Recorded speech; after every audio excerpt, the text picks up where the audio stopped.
So Miami will punt. Back-to-back possessions. Jake Bailey with a big punt. Sends Deonte Harty all the way back to the 5. Has some space. Takes off. Look out, Harty. Gets a block downfield. Harty's going to go. He's at midfield. Nobody's going to catch him. Deonte Harty, 95 yards.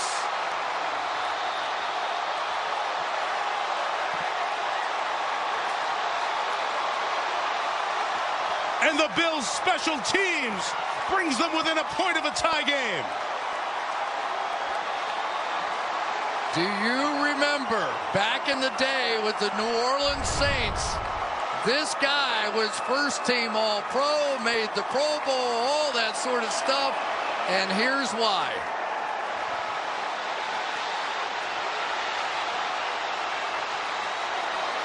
There is something extra going on.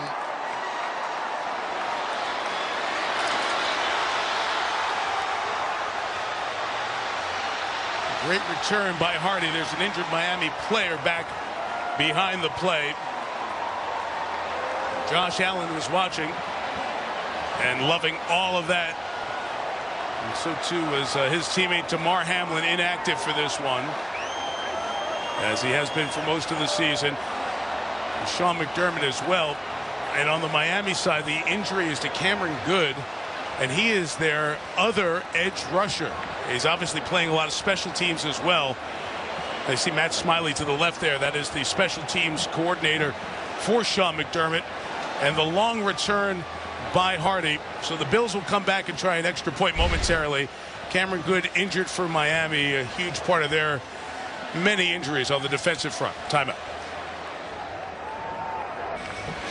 Card comes out. They've immobilized the left leg of Cameron Good, first-year player out of Cal. He was drafted a year ago. Was on the practice squad all of last year. You see he runs into Alec Ingold, who was being blocked by Taylor Rapp, and takes that awkward step and grabs to that left knee as Harty goes right through that spot there and got the blocking downfield. And again, Cameron Good was one of the 3 healthy edge rushers for Miami. So they're down to Melvin Ingram and Emmanuel Ogbah as edge rushers for the rest of this game when Buffalo gets the ball back on offense.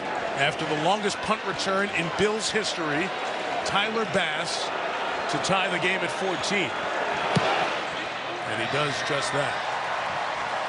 And back to the return, the second of Harty's career. Yeah, and Cameron Good, and we hate that he got hurt on the play, but he also sort of takes out Alec Ingold right there as well. So the injury led to a block on his own player and created that space for Harty to take it the distance.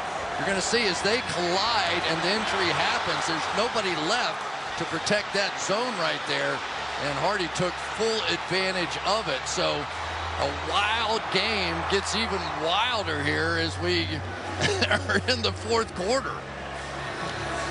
And remember what we said at the start of the game. It's if Buffalo wins, if Miami wins, but there's also a potential tie scenario in this, and that would change how the matchups go for next week in the wild card round. And now with the game tied at 14, that's much more of a possibility.